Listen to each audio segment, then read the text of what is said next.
ASN diundangkan. Sekarang terdiri dari 3, yaitu jabatan pimpinan tinggi, jabatan administrasi, dan jabatan fungsional.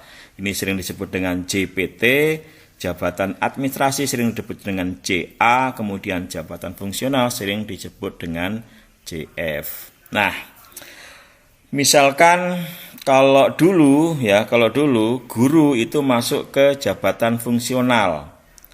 Sebutannya fungsional tertentu. Nah, sekarang fungsional tidak ada lagi fungsional tertentu, tetapi yang ada adalah fungsional keahlian dan fungsional keterampilan. Nah, TU kalau dulu itu masuk ke jabatan fungsional umum. Nah, sekarang TU tidak lagi menjadi jabatan fungsional, tetapi masuk ke jabatan administrasi tingkatan pelaksana. Nah, ini yang perlu kita pahami ya. Jadi sekarang kita akan membahas bagaimana cara membuat SKP jabatan administrasi, khususnya nanti yang saya contohkan adalah jabatan pelaksana, gitu ya. Oke, sekarang untuk membuat SKP jabatan pelaksana, kita ingat kembali tentang Peraturan Menteri Pendidikan Nasional Republik Indonesia Nomor 24 Tahun 2008 tentang standar tenaga administrasi sekolah atau madrasah. Di sini akan dijelaskan tentang kualifikasi dan kompetensi yang perlu dimiliki oleh tenaga administrasi sekolah atau madrasah. Nah, dengan acuan ini kita nanti akan bisa membuat SKP jabatan administrasi, khususnya jabatan pelaksana. Oke, kita masuk ke contoh yang sudah saya buat, yaitu dalam format Excel ya. Ini adalah contoh jabatan administrasi, yaitu pelaksana kepegawaian ya. Seperti biasa ketika kita membuat SKP untuk jabatan fungsional, kita mulai dengan membuat data dulu, karena data ini akan nge-link ke sheet berikutnya. Mulai dari yang dinilai siapa, pejabat penilainya siapa, atasan pejabat penilainya siapa, nanti ini tinggal diisikan ya. Ingat, ini mulai dari Juli sampai dengan Desember, 1 Juli sampai dengan 31 Desember tahun 2021. Ini jangan sampai salah ya. Nah, setelah itu kita membuat rencana. Nah, ya. Ini hampir sama dengan format untuk SKP jabatan fungsional, cuma bedanya kalau jabatan administrasi itu tidak terkait dengan angka kredit, sehingga sheet yang terkait dengan angka kredit tidak dipakai, yaitu ada 2 sheet kemarin ya, yaitu tentang keterkaitan dengan kredit, dan sheet kedua verifikasi oleh tim penilai angka kredit. Nah, 2 sheet itu tidak kita gunakan. Jadi kita lebih hemat, lebih cepat ketika kita merencanakan SKP untuk jabatan administrasi. Oke, kita mulai dari kolom kedua, nomor 2, yaitu rencana kinerja atasan langsung atau unit kerja dan atau organisasi yang diintervensi. Nah, karena ini adalah di sekolah, maka atasan langsungnya adalah kepala sekolah, gitu ya. Dalam hal ini adalah contohnya adalah saya sendiri. Nah, apa kinerja saya sebagai kepala sekolah? Yaitu terlaksananya tugas pokok manajerial, pengembangan kewirausahaan dan supervisi kepada guru dan tenaga kependidikan. Ini untuk kinerja utama. Kinerja tambahnya adalah terlaksananya pengembangan keprofesian berkelanjutan dan terlaksananya kegiatan penunjang tugas guru. Jadi ini yang perlu dituliskan untuk kinerja atasan. Nah, berikutnya pegawainya sendiri ini juga menuliskan di kolom ketiga. Nah, untuk yang kinerja utama ini saya tuliskan, saya contohkan 4 buah kinerja utama. Ini diambil dari mana? Diambil dari tadi, dari Permen Diknas nomor 24 tahun 2008. Nah, kalau memang ini nanti perlu ditambah dengan kondisi mungkin tidak sama persis dengan permen Diknas nomor berapa tadi, nomor 24 tahun 2008, boleh juga ditambahi ya, sesuai dengan tupoksi yang sudah dimodifikasi di tingkat sekolah. Nah, ini saya contohkan saja, ada 4 buah kinerja utama. Yang pertama ini tentang perencanaan kebutuhan guru dan tenaga kependidikan. Yang kedua tentang pengelolaan di buku induk kepegawaian. Yang ketiga tentang pengusulan dupak oleh guru dan TU. Kemudian yang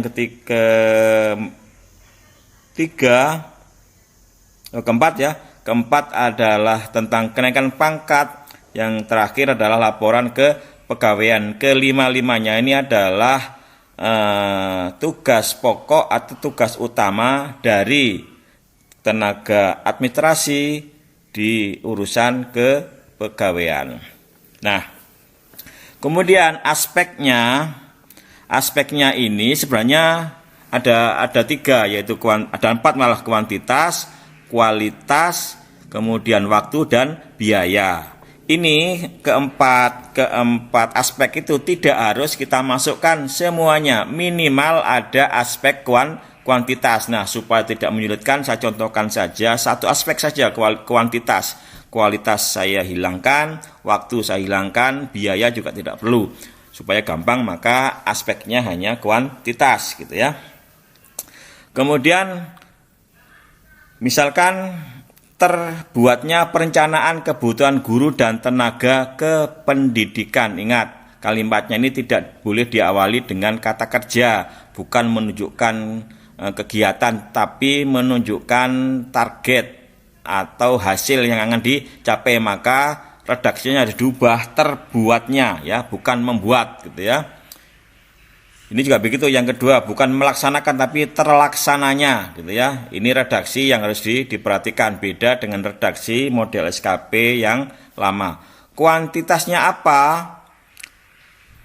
Indikatornya adalah adanya dokumen perencanaan gitu ya. Jadi untuk merencanakan kebutuhan guru dan tenaga kependidikan, buktinya itu apa atau indikatornya apa? Itu adanya dokumen perencanaan. Yang kedua, terlaksananya pengelolaan buku induk. Apa nanti buktinya? Adanya buku induk pegawai.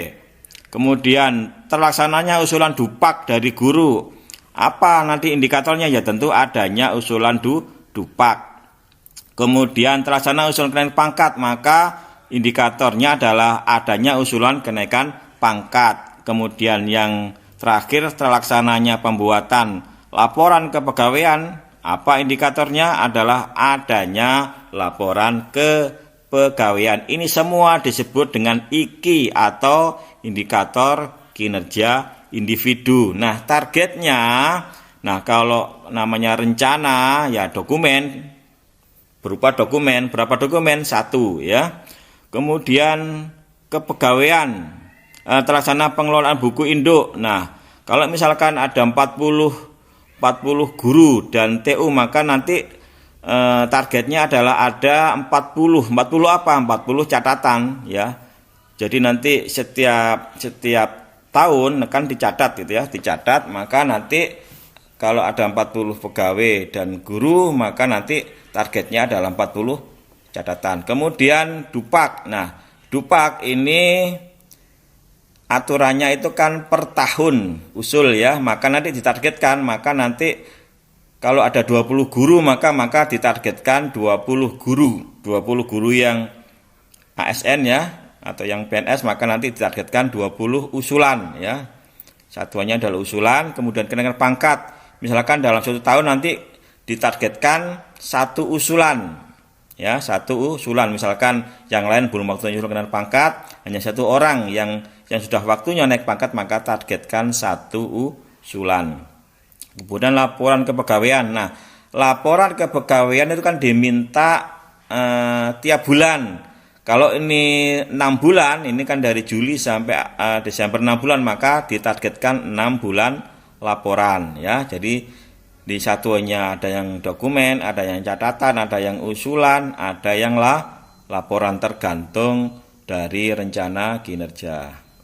Nah, untuk kinerja tambahan ini adalah misalkan kalau guru mau melaksanakan diklat, maka masukkan, bukan guru, kalau tenaga administrasi mau melaksanakan diklat, maka boleh ditambahkan di kinerja tambahan. Nah, yang kedua, ini terlaksananya kegiatan penunjang guru, maka ini TU tidak perlu mengisi karena ini khusus untuk guru, gitu ya. Oke. Kemudian setelah itu direview. Nah, reviewnya ini sama persis isinya, nanti siapa yang mereview ditambahin di kolom terakhir, review oleh pengelola kinerja. Nah, setelah itu ditandatangani oleh pengelola kinerja, bisa kepala sekolah, bisa juga tim ya. Nah, setelah rencana selesai, revisi selesai, maka penetapan dari SKP itu sendiri ya. Ini sama persis ya dengan SKP jabatan fungsional, terdiri dari 6 kolom, mulai dari nomor sampai dengan target ya. Ini sama persis ya. Ini ngeling dari rencana ya. Jadi sama persis nanti ini antara rencana dan penetapan. Nah, ini saya lihatkan ya sama persis.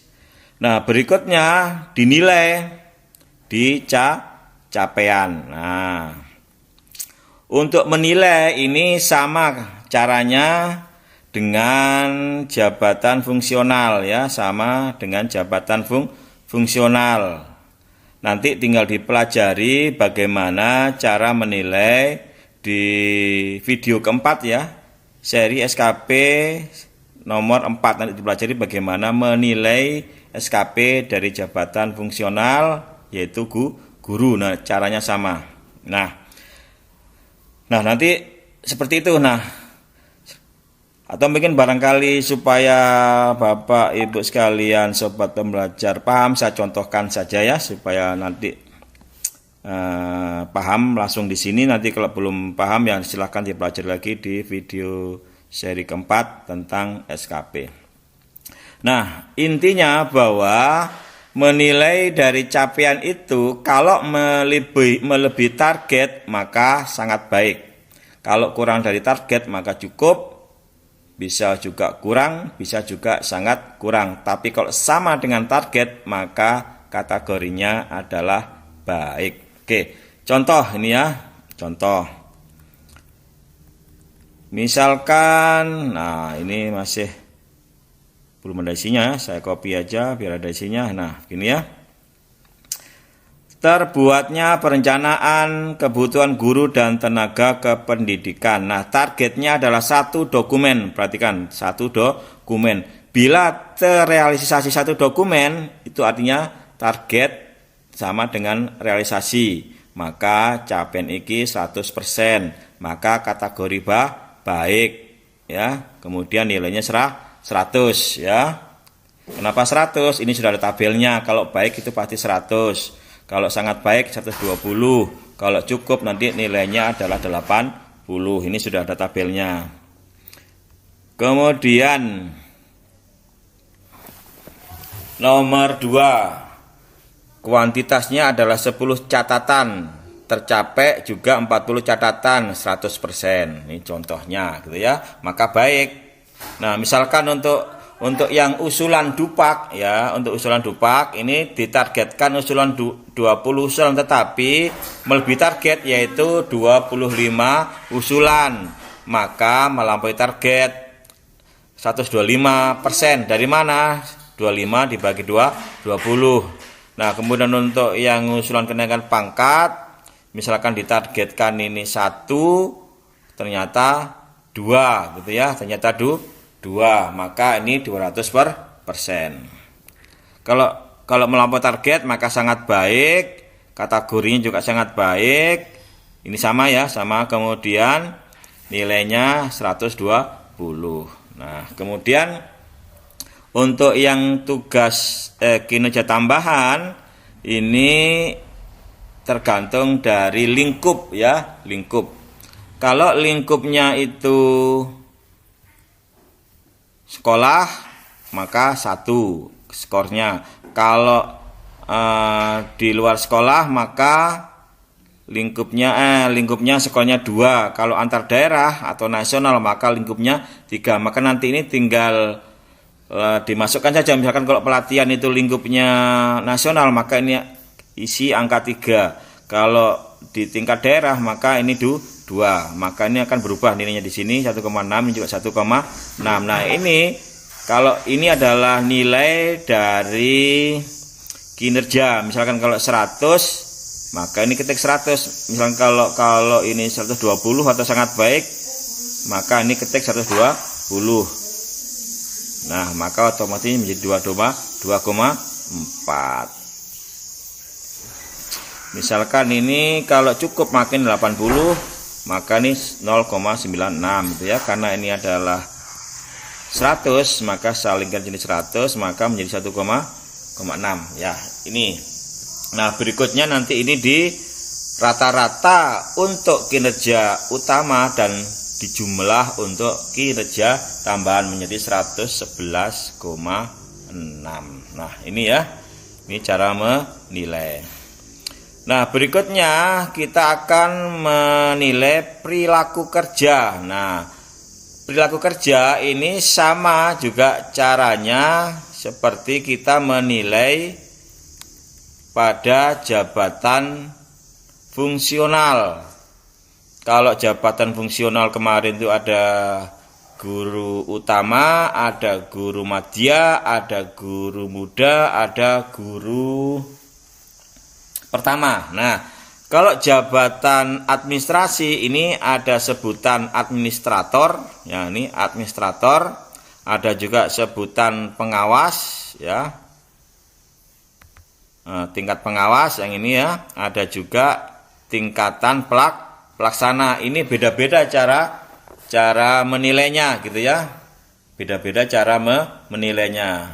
Ini standarnya antara administrator, pengawas, dan pelaksana itu beda-beda, sama kayak standar kemarin jabatan fungsional. Kalau pelaksana ini standarnya itu 1 sampai 2. 1 sampai 2. 2 sampai 3. Nah, kalau pengawas nanti standarnya adalah 3 sampai 4, kalau administrator standarnya adalah 4 sampai 5. Nanti untuk lebih jelasnya standar ini nanti silakan dipelajari di SKP seri nomor 4 ya. SKP seri nomor 4. Nah, setelah itu tinggal masukkan saja di sini. Misalkan kalau administrator ya, nanti tadi pelaksana ya. Pelaksana nanti standarnya adalah 2 sampai 3. Maka di sini saya lihat dulu ya. Oh, kalau pelaksana mana sih pelaksana? Pelaksana 1 sampai 2 ya. 1 sampai 2. Kalau pengawas 3 sampai 4, kalau administrator 4 sampai 5 ya. Misalkan kalau ini pengawas ya, pengawas maka nanti tinggal dimasukkan di sini 4 sampai 5 ya. Maka di sini kalau 4 sampai 5 ini 4, ini 5, ini 4, ini 5, misalkan ini 4, maka ini 4,4 dapat 113,3.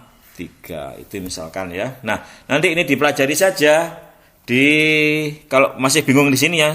Pelajari saja secara detail, ini saya tidak buat detail ya, karena sudah saya jelaskan di cara menilai perilaku kerja di jabatan fungsional ya. Kemudian untuk berikutnya kinerjanya tinggal digabung. Tadi untuk capaian ini adalah 111,6, perilakunya ini misalkan 103,3, maka kinerjanya tinggal digabung ya dengan bobot 70% dan 30%, kemudian diintegrasi ya. Nah, ini untuk yang saya ulang ya, perilaku, kinerja sama integrasi nanti silahkan dipelajari di SKP seri ke-4. Nah, nanti kalau saya jelaskan di sini maka mengulang gitu ya, mengulang. Oke, sampai di sini mudah-mudahan bermanfaat. Saya akhiri. Wassalamualaikum warahmatullahi wabarakatuh.